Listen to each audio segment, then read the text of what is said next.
Assalamualaikum warahmatullahi wabarakatuh. Perkenalkan, nama saya Naditya Friniska dengan NIM 19961400014 kelas A dari Program Studi Ekonomi Pembangunan Fakultas Ekonomi Universitas Negeri Makassar. Dalam video ini, saya akan menjelaskan mengenai teori comparative advantage atau teori keunggulan komparatif. Dalam video ini yang akan dijelaskan mengenai teori comparative advantage atau teori keunggulan komparatif, yaitu ada 3. Yang pertama, definisi teori comparative advantage. Yang kedua, asumsi teori comparative advantage. Dan yang ketiga, kritik terhadap teori comparative advantage. Definisi teori comparative advantage atau keunggulan komparatif.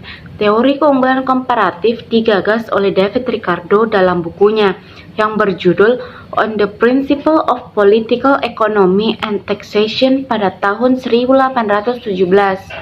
David Ricardo menjelaskan bahwa kerugian mutlak oleh dua negara dapat diatasi dengan melakukan produksi komoditas yang tidak diunggulkan oleh negara yang diajak bekerja sama dalam perdagangan. Negara harus melakukan produksi dan ekspor terhadap komoditas yang memiliki keunggulan mutlak yang lebih besar dan melakukan impor terhadap komoditas yang memiliki keunggulan mutlak yang lebih kecil. Pada dasarnya, teori keunggulan komparatif dari David Ricardo dibuat berdasarkan adanya kelemahan dari teori keunggulan absolut. David Ricardo mengkritik teori keunggulan absolut yang menyatakan bahwa perdagangan internasional hanya bisa terjadi atau dilakukan oleh negara yang memiliki keunggulan absolut di satu komoditas dan memiliki kelemahan absolut pada komoditas yang lain. Lalu, bagaimana jika sebuah negara memiliki keunggulan absolut di semua komoditas, atau sebaliknya, sebuah negara memiliki kelemahan absolut di semua komoditas?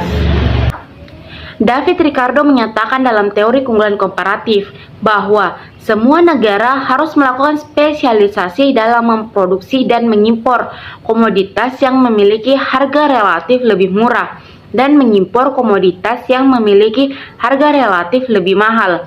Dalam hal ini, harga relatif adalah dasar tukar dalam negeri atau DTDN. Contoh simulasi penggunaan sumber daya atau tenaga kerja dan hasil produksi dapat dilihat pada tabel yang menunjukkan negara Indonesia memproduksi pakaian 50 unit per hari dan beras 50 kg per hari. Sedangkan negara Vietnam memproduksi pakaian 80 unit per hari dan beras 60 kg per hari. Jika hanya mendasarkan pada keunggulan absolut, maka antara Indonesia dan Vietnam tidak memungkinkan terjadi perdagangan, sebab Vietnam unggul secara absolut pada kedua komoditas.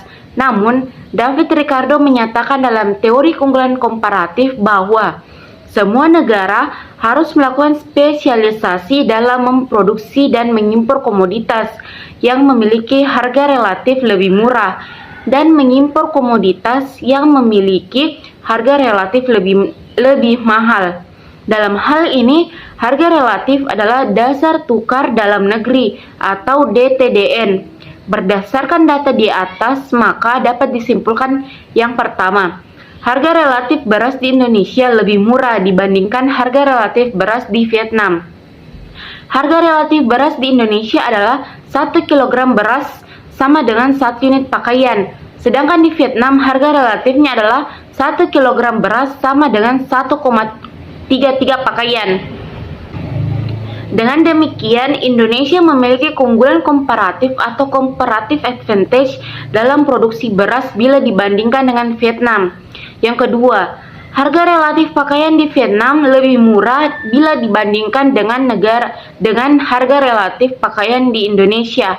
Harga relatif pakaian di Vietnam adalah 1 unit pakaian sama dengan 0,75 beras. Sedangkan di Indonesia harganya adalah 1 unit pakaian sama dengan 1 kg beras. Jadi, Vietnam memiliki keunggulan komparatif dalam memproduksi pakaian bila dibandingkan dengan Indonesia. Kesimpulannya adalah agar perdagangan internasional saling menguntungkan, maka Indonesia melakukan spesialisasi dalam produksi beras, dan Vietnam melakukan spesialisasi dalam produksi pakaian. Asumsi penting dalam teori keunggulan komparatif David Ricardo yaitu: yang pertama, produksi hanya melibatkan dua jenis barang dan dua negara. Yang kedua, tidak ada biaya transportasi yang mana dapat mengeliminasi efek dari biaya peluang dan mempengaruhi harga jual. Yang ketiga, pasar beroperasi pada persaingan sempurna di kedua negara. Yang keempat, faktor produksi hanya terdiri dari tenaga kerja saja. Yang kelima, tenaga kerja adalah mobile di pasar domestik tetapi immobile antar negara. Kritik terhadap keunggulan komparatif. Yang pertama, produksi dan perdagangan tidak hanya melibatkan dua barang dan dua negara saja.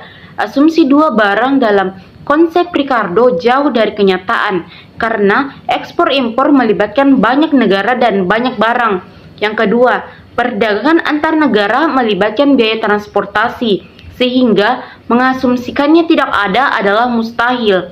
Biaya transportasi mempengaruhi harga jual dan mungkin menghilangkan keunggulan dari perbedaan biaya peluang. Yang ketiga, tenaga kerja bukanlah satu-satunya faktor produksi. Modal, sumber daya alam, dan kewirausahaan berperan penting dalam produksi. Yang keempat, tenaga kerja tidak selalu mobile. Pekerja selalu membutuhkan waktu untuk menemukan pekerjaan baru ketika beralih ke industri yang berbeda. Dan yang kelima, model dalam teori ini mengecualikan efek teknologi. Kemajuan teknologi mempengaruhi perbedaan produktivitas tenaga kerja dan juga mempengaruhi perbedaan kualitas barang modal di sebuah negara. Baiklah, itulah tadi pemaparan dan penjelasan mengenai teori comparative advantage dari saya. Bila terdapat kekurangan maupun kesalahan kata dari saya, mohon dimaafkan. Sekian dan terima kasih.